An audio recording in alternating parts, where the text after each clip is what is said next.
Hello everyone, this is Off Track West speaking and I'm joined by Off Track Seb, as usual. Today is a new episode of Great or Bait, and if you're wondering what Great or Bait is, it's a show where Seb and I both discuss and take different positions on a show, movie, anime, media, video game, whatever it is. And to define what Great or Bait is and what positions we're taking, great is usually when the show or the topic is a legitimately good piece of work and we have mostly praise to give it.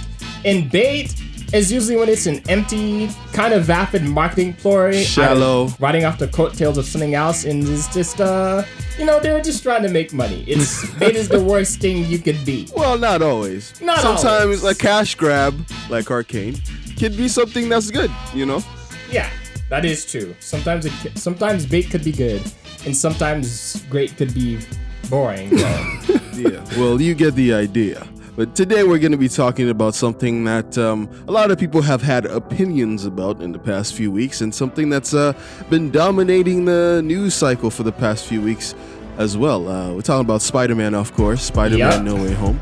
Whether it's great or bait. You want to explain to the people why we chose Spider-Man? It's a movie with a lot of weight, to say the least, before we, I guess, get into the spoilers, which this video will definitely have spoilers if you haven't seen No Way Home, but you should watch and come back here and help us get those precious views. And also decide whether it's great or whether it's bait. Let's go. Let's do it.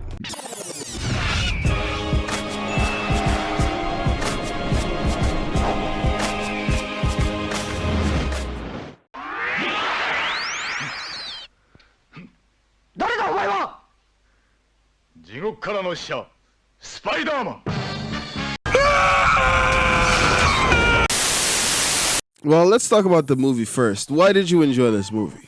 I enjoyed this movie a lot. Oh, just a lot. It did everything it needed to, like.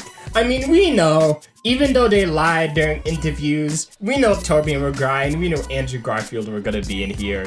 They didn't have to lie. The interviewers didn't have to pressure them. You know they signed those NDAs. We knew. So throw your fan theories out the window. They're probably not true, or are they?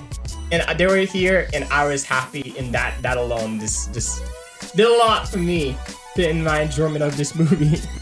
That's all really that made you like decide that this was a good movie. That's it. You're like, well, that was actually the dude showed up. I'll say that was a cherry on top of an already good movie. They definitely took their time to tell Tom Holland's story because he really came to his own. Before we move on, let's just quickly talk about what happens in the movie, just kind of beat by beat. Yeah. Like we follow Peter Parker, Spider-Man, Tom Holland. Homie decides that, this whole Spider-Man is cool and all, but I'm trying to get into college, and everybody knowing who I am right now is kind of making that hard.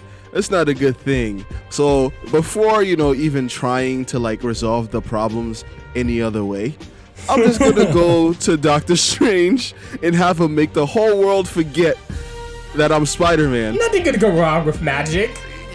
Yeah, ain't nothing wrong with magic. It's not like it's been proven to be dangerous in the past or nothing like that. No way. Doctor Strange, of course, being the arrogant asshole he is, decides, I could do this. I got this.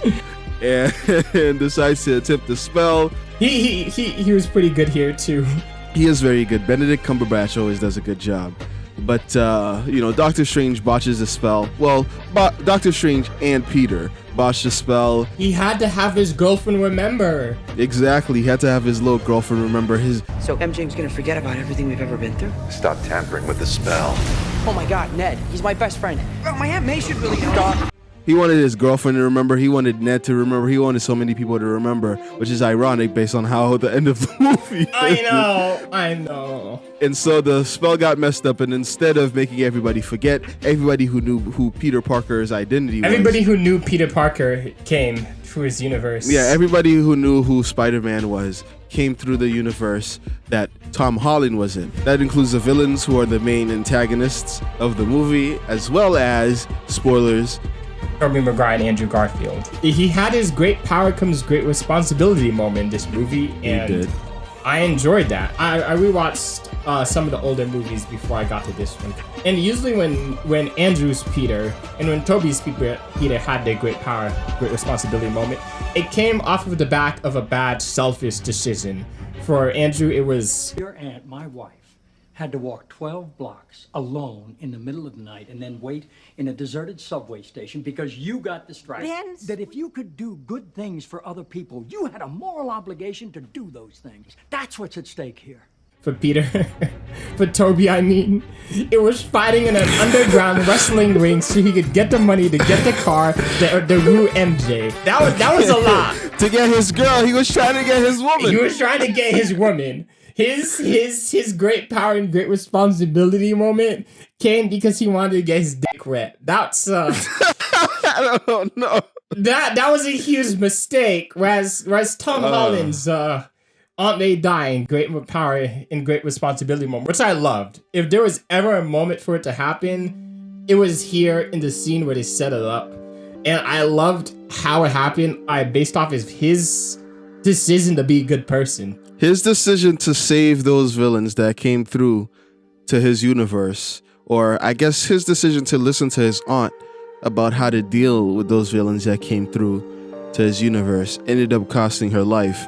But also, it's a decision that, in, well, Spider-Man fashion, tragically, is a decision that he made himself, and a consequence that he's gonna have to deal with for the rest of his life. It was very tragic. It made you feel for Tom Holland. Like, bro, really this dude was going through it. In the middle of it, in the middle of mourning his like dead mentor, mentor or last family figure, he has to listen to J. Jonah Jameson calling him a failure, calling him a piece of shit. Let's give on flowers to him TV. too. I'm just like, holy goddamn shit. Good performances too. Yes. Homie was crying in the rain. I'm like, this could be a music video right now. Oh man, I'm thinking of the Haitian music you could just put in with Tom Holland crying. Just crying.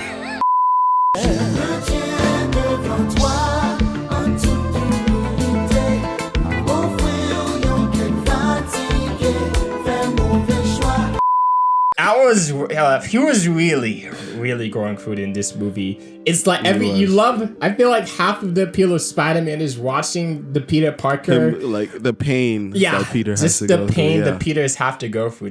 Peter can never be happy. Yeah. Just like the time he was married in the comics and then the devil made it go away because I guess, his identity was known to the world. He was like, the only way to make the world forget who you are is to give up. I'm like, bro, really? Come on. But, in this one, he loses his aunt. And, Peter Parker from Andrew Garfield's universe loses his girlfriend.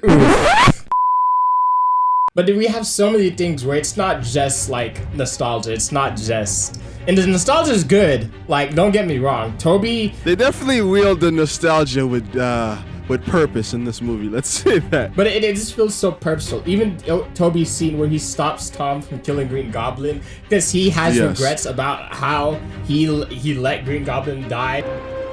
Godspeed, Spider-Man.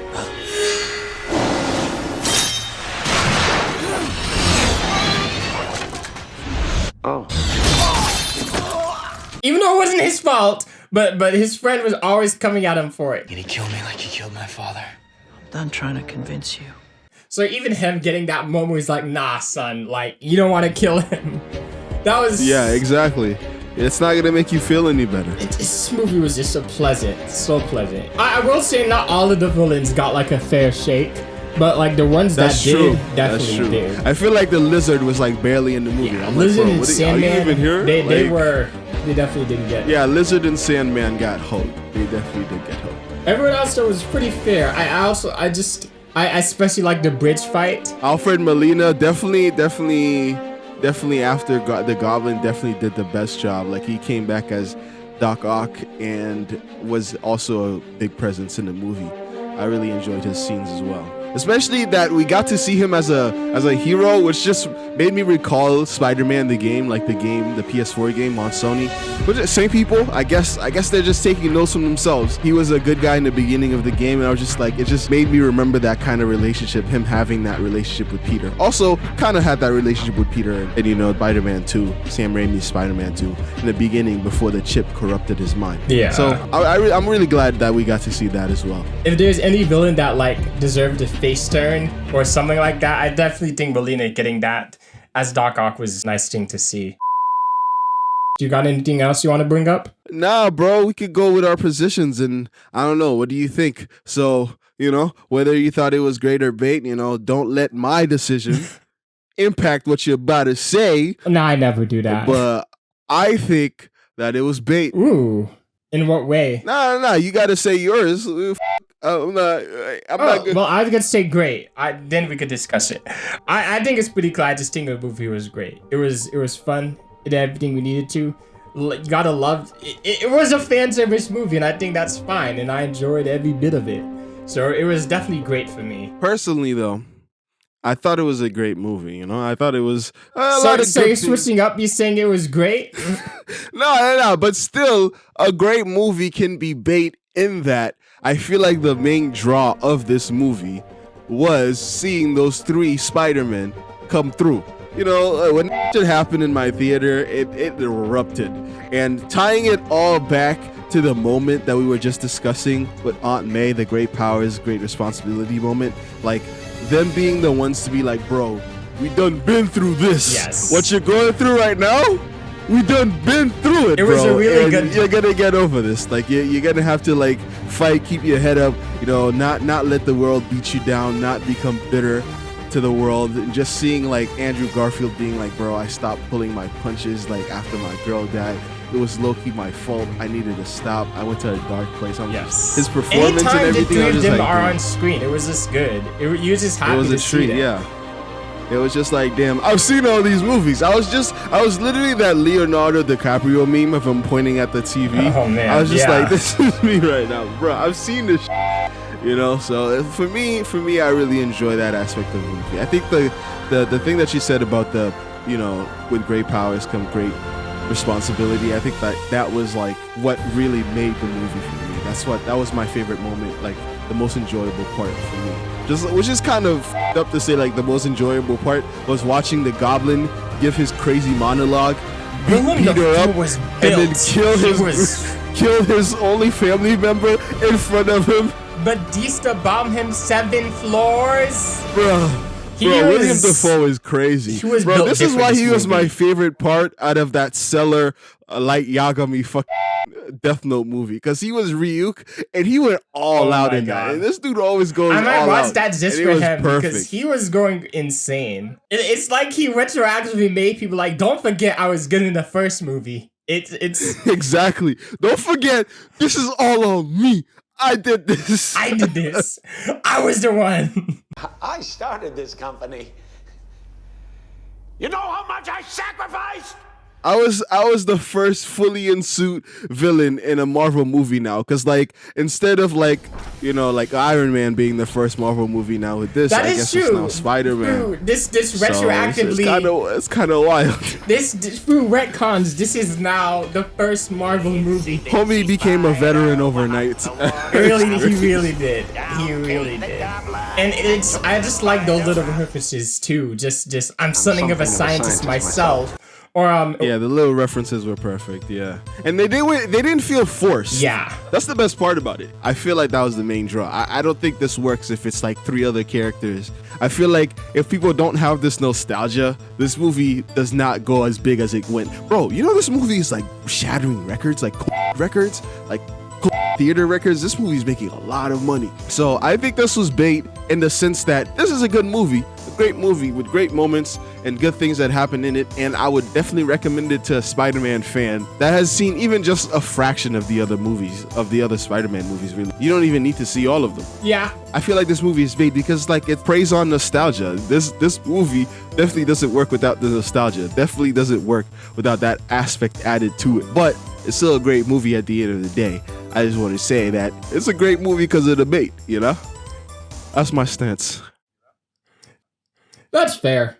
That's fair. I think it's generally great. Even I'd argue that even though it does prey on the nostalgia, Andrew Garfield and Toby, even though that was the best part of the movie, like whenever the 2 of them are on screen, there's still a great amount of time spent with Tom Holland's character arc, even before the movie. I'm gonna say utilizing Willem Dafoe still kind of counts as bait, because that's still nostalgia, and Yeah. even though he's great, so I still think it's great. At this point, we're just like splitting hairs, huh? Yeah, we're splitting hairs. This movie is both great, but it also is bait. So it's cross-sectioning. This is one of the movies that breaks our scale. Yeah, this definitely breaks the greater bait scale. But it does both good. So just go watch this. If again. you're a Spider-Man fan, I think you owe it to yourself to just see it at least once. Go see it again. Or yeah, go see it again. Take your kids. Catch a new reference this time. Yeah, catch a new reference this time. But as always, I've been Off-Track Seb, and I had Off-Track West with me. We talked about Spider-Man No Way Home today. Let us know what you thought. Let us know what you think about Greater Bait. We got more Greater Bait videos on the channel. Watch our most recent Greater Bait for Super Crooks, a cool Netflix animated series about superheroes. Link is right there. What else do we say here? And like, comment, subscribe. Let us know what you want us to do in the future. We have a Greater Bait that I'm super excited for, actually. Coming soon, and it's a certain Netflix series about a certain white-haired wolf. So look forward to that. Look forward to that. All right, I guess we're signing off. Have a good one. Peace.